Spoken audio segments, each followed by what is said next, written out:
Hey, you guys. Thanks for joining me today. Sorry, I didn't mean to cut that short. I'm like still somewhat brain dead after yesterday. So you may have to bear with me a little bit, but I just wanted to make sure, first of all, to wish you all a very happy Epiphany. Um, I know some places, especially within the Novus Ordo calendar, it sort of gets pushed back to Sunday. But we'll be doing our house blessing today and all that good stuff. It's good to see you guys over at Avoiding Babylon. I hope you guys can hear me okay. Um, are we wearing? This is my favorite shirt. You guys know that it's my favorite shirt.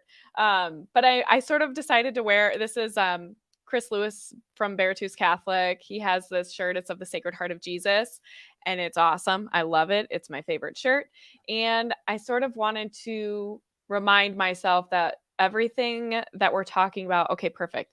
I'm glad the audio is good. Um, I really want to remind myself while I'm talking about this that God, in his providential wisdom, is permitting all this horrible stuff that we're seeing nationally, just our complete degenerate culture. And it just couldn't be more pronounced than in what I saw yesterday at our state capitol in some ways. So I wanted to come and talk about it, talk about what this law is, and why I even talk so much about the pro life issue on my channel. It doesn't seem necessarily like it would be a focal point for integration. Hi, everybody. Thank you so much, Joe. I really appreciate that. It's good to see you, Alex. And of course, Lauren.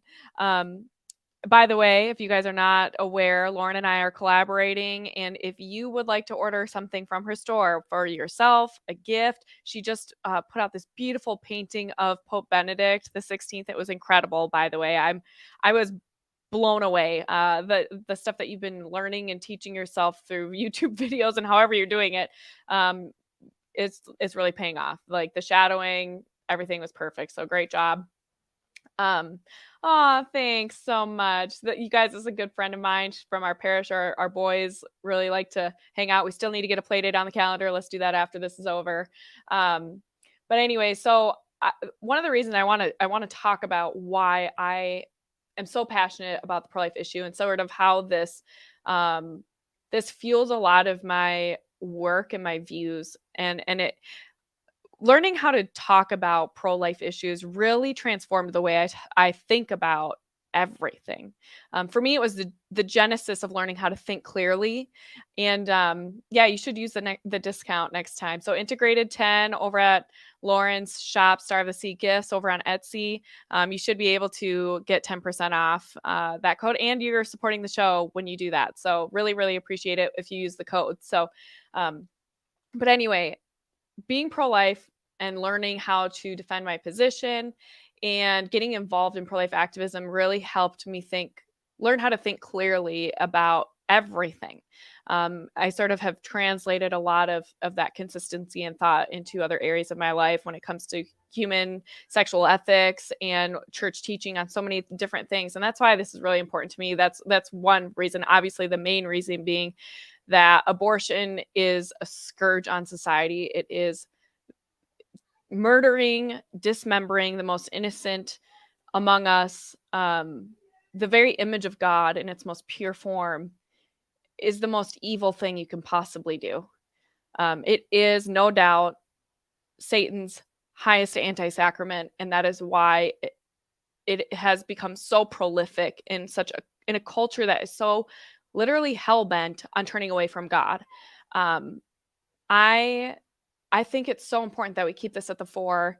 One, because when we deny our innate nature, being made in the image and likeness of God, and its most fundamental components, understanding the very innate dignity that we have simply because God created us in his image and likeness, not because of anything we do, not anything else. We just innately have this dignity. And I think when we forget that, it just spells the downfall of so many other issues. So I mean, you see it too. Not only that, but we've disconnected it. So for me, abortion sort of encapsulates so much of the degeneracy and such a misguided anthropology of the human person and human sexuality. And that's the other thing too. And this is why it's a common theme on my show, because if you get the nature of man wrong, you get everything wrong. You get everything wrong. And when we divorce sex from procreation, you get abortion, you get homosexuality, you get transgenderism, you get the breakdown of the family through divorce. You get so many issues, and here we are. It's like we're just swimming in just a complete mess. Like everything is a mess. Man is confused about who he is. We are confused. We don't even know what it means to be human anymore. What is our nature? Where is our dignity? And two, when you can't define why it's important that we share this value, this understanding of the human person. I mean, then of course there's no moral law. Everything is relative. Like if you break down, even for people who are pro-abortion, and let's say that they're atheist even, um, often they innately understand that there's something about our humanness that means we have innate dignity and value. Now that is kind of somewhat shifting with this emphasis on treating the created world like creatures with an equal value and dignity as human beings. So, I mean, and I remember seeing this when I'd go to college campuses a little less than 10 years ago now, which is kind of crazy, but talking to students on college campuses who genuinely believed that like grass had the same value and dignity um, as human beings. And I remember asking someone, this woman, she had actually chosen life for her child and placed her child for adoption. And I just always found that really interesting. But she was very pro-abortion, and she sort of equated like the created world as having equal dignity and soul and things like that. And I said, okay, so if I go and mow my lawn, does that mean I should be imprisoned for like damaging and interfering with the world around me? Do you think that is as egregious as hitting a toddler with my car on accident? Even, let's just say, even on accident, not even intentionally. Which do you think is more egregious? And she couldn't answer me because she knew that her position was not consistent. And it was crazy. Like when you actually put the two together, it was crazy. So I just think the abortion issue is the issue of our day because it laid the foundation for everything else. Same with contraception. Contraception laid the groundwork for everything that we're seeing today, for feminism, for women wanting to have a career over children, and being told too that that having children somehow makes you less valuable or less productive, less worthy of admiration, or that somehow being a mother is undignified in a lot of ways, right? It ruins your body. It prevents you from having that career, from going and traveling the world, from doing all the things that you deserve to do because you're a strong and independent woman. Um, and really, that's so contrary to even the nature of motherhood. And when women are confused about who we are, then of course men are confused about who they are, right? Like women are the heart and men are the head so often. And you see that interplay even within marriages often. Like if the wife is disordered, the husband has a really hard time trying to find his place within the home, and vice versa. So anyway, I just think abortion is just such a disgusting thing, and it is why I continue to talk about it on my show as often as I do. And as many of you know, I've been an anti-abortion activist for over a decade now. I worked for Students for Life of America. I ran a pregnancy medical center for 2 years. I also worked for LifeSite News for a year, doing fundraising for them as a major gift officer. And I also sit on the board of directors for a sidewalk counseling organization here in Minnesota and do a radio show with their executive director. In fact, I just got done recording it before I jumped on here. So all of that to say, I love the podcast and work that I'm doing. I'm glad I have a platform to talk about it because this is a great case study on integration and understanding the human person. So moving from there, let's talk about what the bill is. This bill is called Protect Reproductive Options Act. And this bill it's very short, it's concise. and it really lays bare what their intention is. Um, let's see. Yes, nature of having a soul made in the image of God. Yes, I would agree with you, Rob. I'm assuming it's Rob and not Anthony. Um, but anyway, so in this bill, they basically they want to codify abortion on demand through all 9 months of pregnancy, and without any regulation. I don't know if it's possible to state how extreme that is. And a lot of the groundwork was sort of laid this summer after the overturning of Roe v. Wade with the Dobbs decision. What ended up happening was that in July, Judge Gilligan, he's a Ramsey County judge here in Minnesota, there was a case brought to him, and he sort of sat on it for a long time. And after the Dobbs decision fell, he overturned almost all of the regulations we have on the books, which honestly weren't many. Here's one thing too that just really irritated me about this whole election cycle. we're gonna talk about it all. In this election cycle, um, yeah, it's obvious, Rob. We love you, but it's obvious. But during this past election cycle in the state of Minnesota, a lot of the GOP, they put out this message. It became the messaging of the GOP. I even asked Matt Burke about it when I last spoke with him. I saw him at a campaign rally the day before the election, and they all had their own line. Yes, Judge Gilligan, that's his name. I know. He is. Maybe he should be on Gilligan's Island. I don't know, but anyway, so I asked Matt Burke, and I said, what are we going to do about abortion with Judge Gilligan overturning all of our pro-life laws? And the line was, well, abortion's not on the ballot. It's a non-issue where, abortion is what it is. It's not an issue we're doing this year. It's not that important. And I thought, okay, you lose this, we lose this. And now the Democratic Party. No, he wasn't the candidate for governor. He was, what was he? Lieutenant governor, I believe. He was the running mate for Scott Jensen. And that whole issue, the whole thing, there's just so much stuff that goes on in the background. Politics is so nasty. But the Jensen campaign put out this messaging that, abortion's not on the ballot, so we're not going to address it. Well, now the first House file, the first bill proposed for this legislative session in the very first week of the legislative session is abortion. Okay, abortion on demand through all 9 months of pregnancy without any regulation. In fact, this law would even seek to overturn the last couple of laws that we still have in the books remaining, which would be we only have abortion reporting laws, which we actually have some of the best reporting laws in the state. So we have the most robust statistics and data that you can get in the country, pretty much. And then the last one is our fetal disposal law, which requires abortion facilities to dispose of fetal remains in a dignified manner, which is so, like, here we're going to kill them, but we're going to give them a dignified burial of sorts. So anyway, those are the only two laws that Judge Gilligan did not suspend.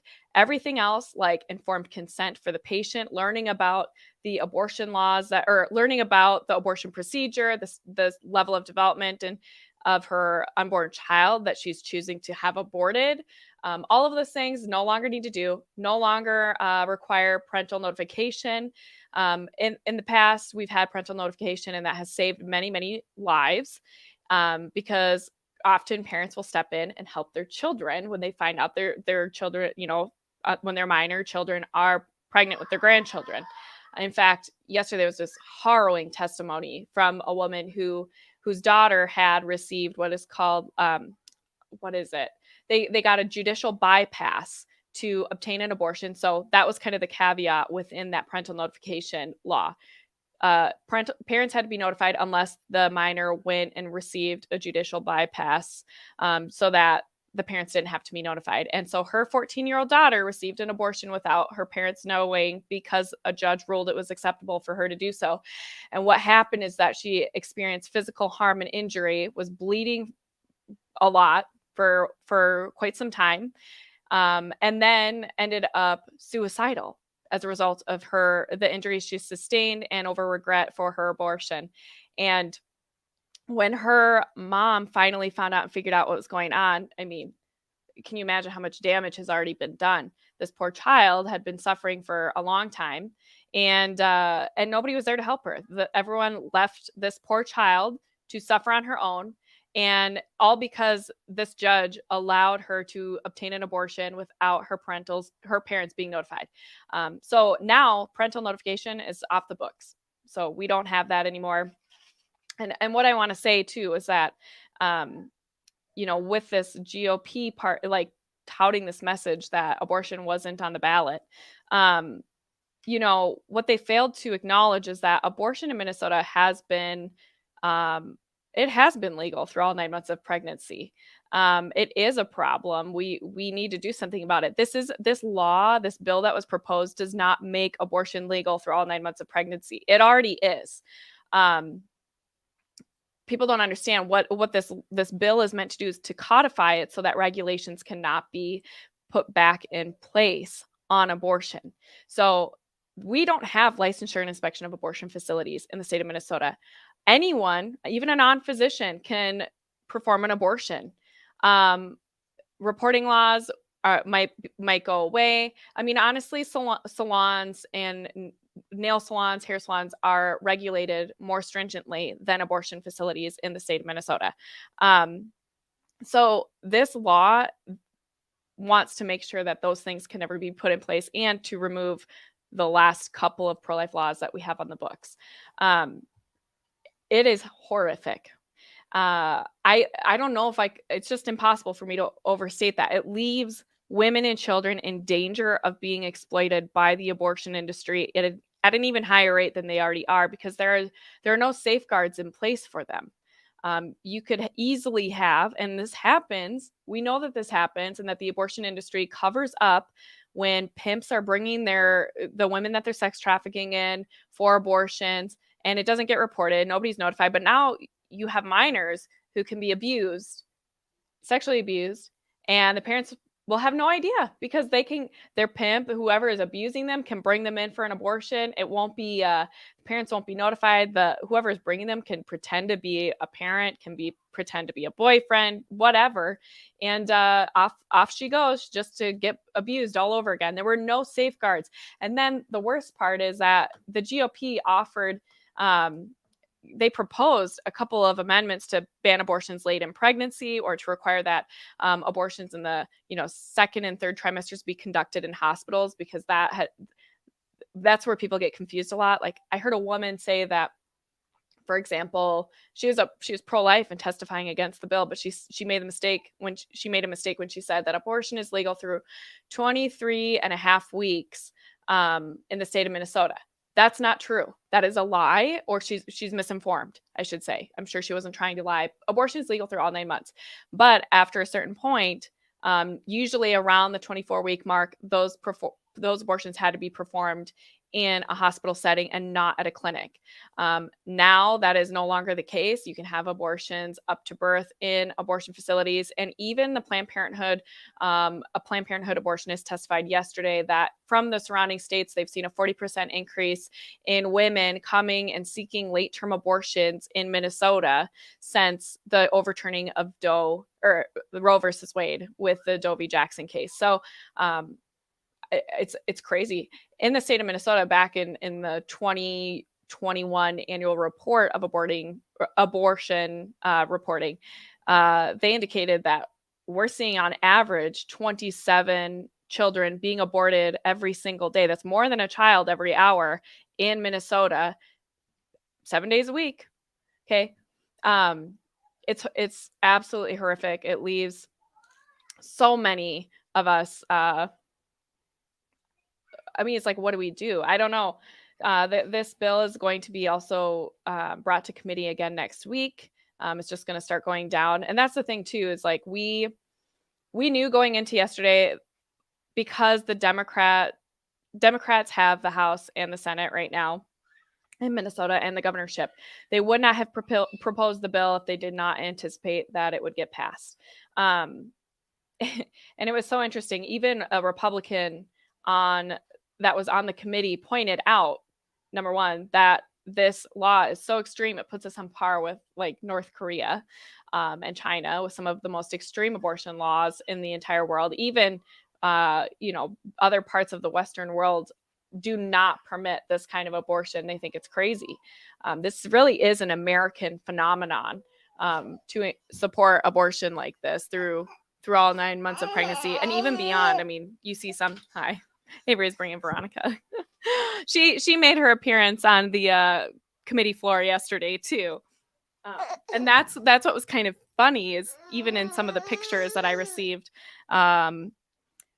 She was just all smiles with the woman who's presenting the bill yesterday, because the woman was sitting right next to me when I went up to testify, and Veronica's just looking right at her.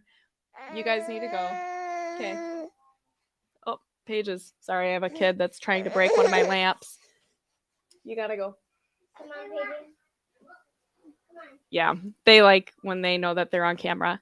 So anyway, but yeah, I mean, the seething women that were all there seeing me with all of my kids, really thinking that, nope, can you get Paige out of here? Thank you. I might have to get up and come on. I'll be done soon. I'm almost done. Can you close the door, please? Or not? All right. We're going to leave the door open today, I guess. But anyway, so within this bill, if this thing continues to pass, and it was expected to pass, it's likely to pass. We need more people to really stand up in the state of Minnesota, and there has to be a concerted effort, I think, to take claim of the narrative. Like, I think people think Minnesota is like this, just really, we're all Minnesota nice. We have this thing where everyone thinks we're really nice when really we're quite passive aggressive, but we're extremely liberal. I mean, we are a liberal oasis right in the middle of the country. We're kind of the place between New York and California that really, I mean, we follow the same trajectory that they do, even in California in a lot of ways. So it's really horrific, and I hope that you guys will join me in praying for our state. And two, this is the last thing that I will kind of talk about that I found really, really fascinating. The language that people use talking about this issue now. I sort of was tweeting about it last night, but it's really comical in some ways. This effort to talk about abortion while also talking about it as if it's all about birthing persons, people who can give birth, and depersonalizing who is getting pregnant. We all know that women are getting pregnant. I don't care if somebody claims that they're a woman, like that one kid. Oh, what's his name? I can't remember his name. He just went to the White House. He's transgender or whatever. It's just a caricature of womanhood in a lot of ways.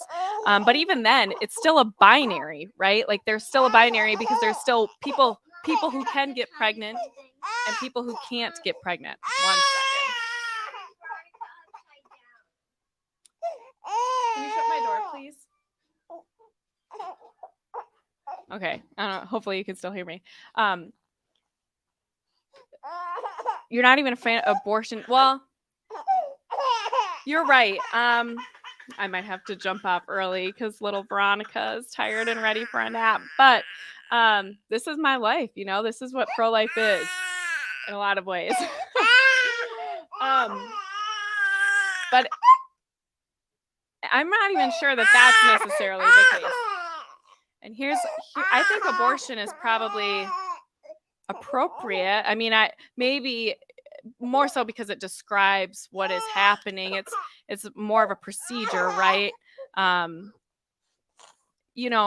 Because it's a procedure. But that's the thing is that you go, if you have a miscarriage, like I have, and like so many other women have, and you look at your reporting within your medical records, it will say spontaneous abortion. And that was so jarring for me the first time I saw that. I mean, it broke my heart. I think that's wrong. I think conflating in any way, even in the language, and I don't care if you use the term spontaneous abortion. It it's not. A miscarriage is not a spontaneous abortion. It is not the deliberate and intentional killing of an innocent child. Um, it's its own thing. And so, hi Haley. For me, that language is really, there's something wrong with the language there. I agree. I'm just not sure that we need a different word for abortion, or maybe we need to start using other words differently. Um, but yeah, there was one representative. He is a freshman, and he just was the epitome of like a Justin Trudeau wannabe. Um, in terms of the language he was using, uh, it was that very slimy, slicked back. Um, attempt to be so enlightened and intelligent, and we're going to talk about, you know, birthing people and anyone who can get pregnant and all this stuff. And I sort of wanted to be like, you're still creating a binary there. You sound ridiculous as a woman. You sound ridiculous. This needs to stop. People have to start speaking out and be very clear about the nature of abortion. It is done, it is a procedure performed on women to exterminate their children. That's what it is. I don't care if you like to walk around in a dress and heels, or you think really that you really think that you're a woman. You can't get into the mindset of femininity if you're not a woman. Okay, it's not a cosplay. You can't LARP it. It's not something that you can just intuit in your brain. You may have affects that are more feminine, and that, some men do embody more feminine traits. That doesn't make you a woman. A woman is a biological reality in which women are getting can get pregnant usually. We understand, and I love this. People always point to, what about, yep, here we get to the screed. um People will point to infertility as if somehow that validates transgenderism. Not all women can get pregnant. Yeah, but here's the difference. We know that pregnancy is innate to womanhood and fertility, and it's a great tragedy and a horrific loss for a woman when she is struggling with infertility. It's a great loss. She feels like her body is broken. Okay. It's not the same thing as somebody who biologically cannot get pregnant. Okay. It's not the same. And to conflate the two is absolutely atrocious. I and to see that language being pushed in the state legislature, these are the people who are turning things into laws. That part is really disheartening to see the complete delusion amongst our representatives, and they claim to represent us. They don't represent normal Americans. They represent their own agenda. They represent communism. And I was talking with somebody else, someone on Instagram, and we were talking about how so much Catholic art, even today, art in general, but Catholic art, there are no faces on so many of the saints that are being represented, or it's like we're stripping down, and it's all about this minimalism, right? But what it does is, just like the masks that were foisted upon us, is it depersonalizes and dehumanizes the people that we're talking about. It is very communistic. And what does that do? It strips us of our identity. And when people are confused about who they are, again, going back to the beginning, they do not know or understand God. You cannot know God if you don't know even the most fundamental parts of yourself, or vice versa. And it's always hilarious to me when it's these feminist men, these men that identify as feminists, and what they're doing is they're erasing womanhood. That's what feminism is today. Most of feminism, it is erasing womanhood. It is not feministic in its own right. It is really truly the elimination of that which makes a woman a woman. I think.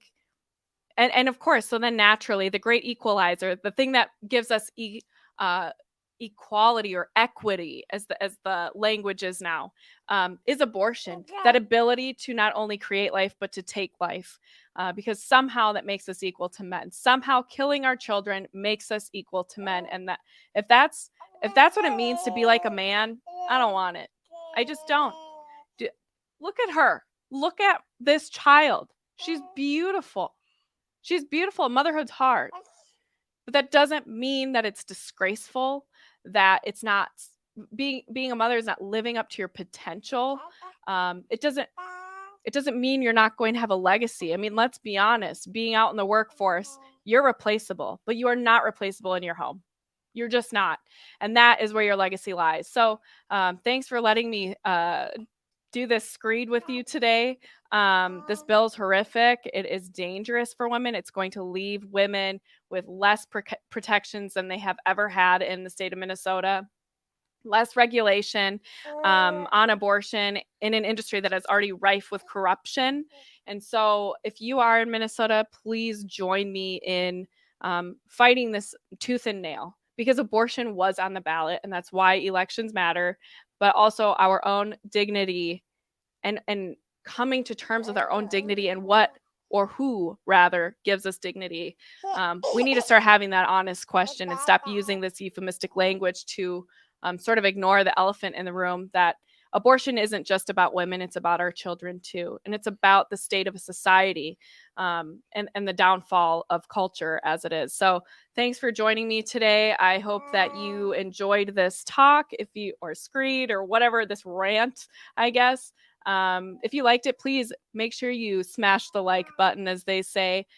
Subscribe, hit the bell, and feel free to join me for more. I do have a podcast where I talk about a variety of issues. So if you're just seeing me for the first time, just know that you can join me over on my podcast wherever you like to listen. I'm on every major platform, and I will be doing more on here. You can also catch me over on The Meaning of Catholic from time to time. We're still working out some things over there, but I'll be over there and have some other really awesome projects lined up for 2023. So again, I hope you guys have a great Epiphany. Take care and God bless.